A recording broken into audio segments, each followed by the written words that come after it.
The future isn't a distant dream anymore. It is a freight train barreling toward us. We often ask, where will we be in 10 years?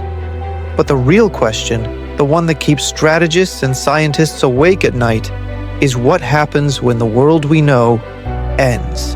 The year is 2050. It is a world where the old superpowers have faded and new empires have risen. A world where the human mind has merged with the machine.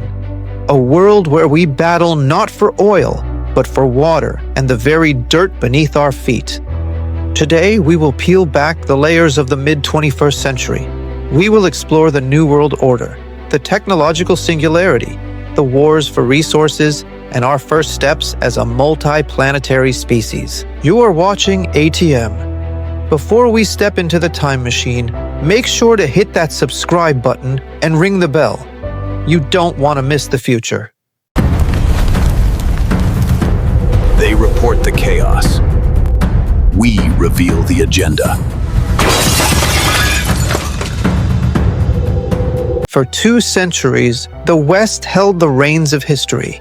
The G7, the club of wealthy democracies, dictated the rules. But by 2050, that era is a memory.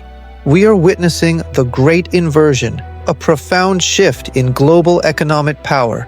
Economists call it the rise of the E7. By 2050, the economies of the emerging 7 are projected to be double the size of the G7. This monumental shift is led by economic giants like China, India, and Indonesia, fundamentally altering the global center of gravity. China has already cemented its position as the world's largest economy, a testament to its rapid and sustained growth. But the real surprise lies with India, which has overtaken the United States to become the second largest economic superpower in purchasing power parity. Look at Indonesia. Once considered a developing nation, it is now projected to be the 4th largest economy on Earth, surpassing Japan and Germany.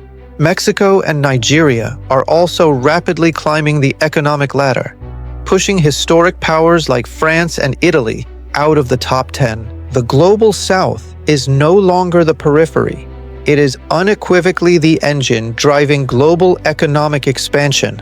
But this profound shift is driven by a ruthless, undeniable force: demographics. The North is turning silver. By 2050, 1 in 6 people worldwide will be over 65, a significant demographic challenge. Countries like Japan, South Korea, and Europe are shrinking, becoming aging societies, struggling to fund pensions with a dwindling workforce.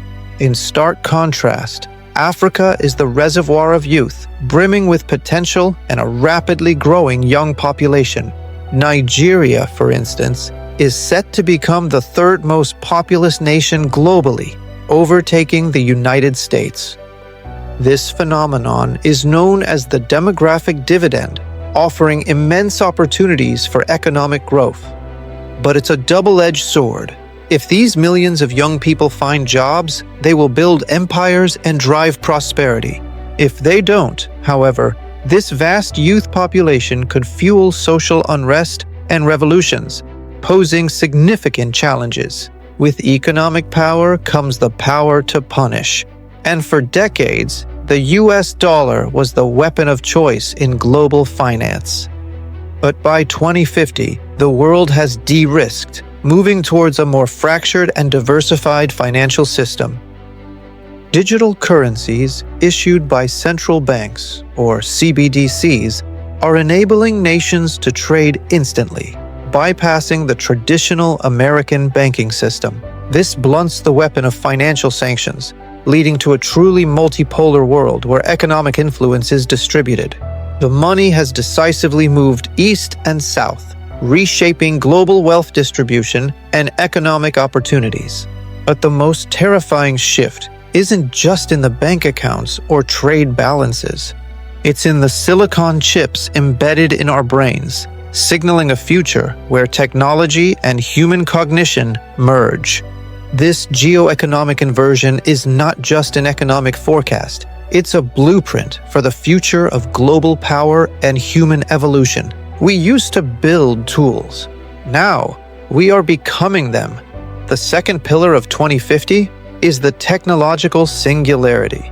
It begins with the Y2Q moment, the day quantum computers finally broke the encryption of the old internet. By 2050, quantum supremacy is not a theory. It is the backbone of military and economic power. These machines simulate new materials, design drugs in seconds, and crack codes that would take a traditional computer 1,000,000 years. And they are running artificial general intelligence, AGI. Experts predict a 50% chance of AGI emerging between 2040 and 2060. By 2050, we aren't just asking AI to write emails, we are asking it to solve physics. The marginal cost of intelligence has dropped to zero. But humans refuse to be left behind. This is the era of the brain-computer interface. Companies like Neuralink have moved beyond treating paralysis. In 2050, the wealthy connect their neocortex directly to the cloud. They communicate telepathically. They download skills. This creates a new, terrifying divide. Not just rich and poor, but enhanced and natural. If you can pay to have a higher IQ, better memory, and immunity to disease, what happens to equality? We are looking at a biological caste system. For the masses who cannot afford enhancement, there is the metaverse, but not the clunky VR of the 2020s. This is social XR, fully immersive, indistinguishable from reality. As automation claims up to 50% of jobs, universal basic income has become a necessity to prevent collapse. The useless class, people with no economic value to the algorithm, spend their days in virtual worlds, finding purpose in digital economies while the physical world decays. But you cannot eat digital food, and you cannot drink virtual water. While we upload our minds, the planet we live on is running out of time. In 2050, climate change is no longer a debate. It is a national security threat. The map of the world is being redrawn by heat and water. The wars of the 20th century were fought for oil. The wars of 2050 are fought for water. In the Nile Basin, the population has doubled. Ethiopia's massive dam controls the flow of the lifeblood of Egypt. With water scarcity hitting critical levels, hydropolitics has become a zero-sum game. One drought could trigger the first water war. In Asia, the tension is even higher. China controls the third pole, the Tibetan Plateau, source of the Brahmaputra and Mekong. Beijing's plan to build a super dam at the Great Bend, generating 3 times the power of the Three Gorges, threatens the water supply of India and Bangladesh. Water is now a weapon. To the north, the ice has melted. The Arctic Ocean is open for business. The northern sea route is the new Suez Canal, cutting shipping times between Asia and Europe by 40%. But this isn't a peaceful highway. Russia has militarized the coastline. China calls itself a near-Arctic state. The high north is a zone of hyper-competition for the $1 trillion of oil and gas lying beneath the seabed. And then there are the rare earths, the vitamins of the modern world. You cannot build a fighter jet, an EV, or a quantum computer without them. China controls over 90% of the processing of these minerals. In 2050, a trade embargo on dysprosium or cobalt is an act of war. The West is frantically trying to urban mine its old electronics to break the stranglehold, but the dependency remains the Achilles heel of the free world. The friction is building. The heat is rising. And for many, the only option is to leave. On Earth, the battle is for survival. By 2050, sea levels have risen by nearly a foot. Cities like Jakarta are sinking, replaced by new capitals. Climate migrants, numbering over 200 million, are moving from the equator toward the poles. Our cities have adapted.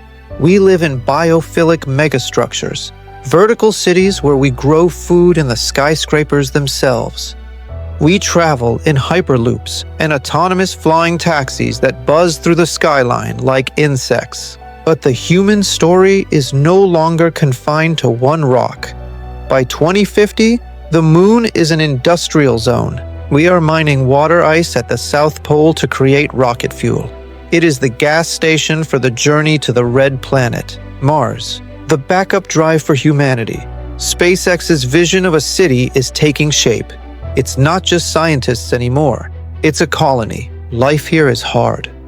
The diet is vegan, grown in aeroponic labs. The governance is strict.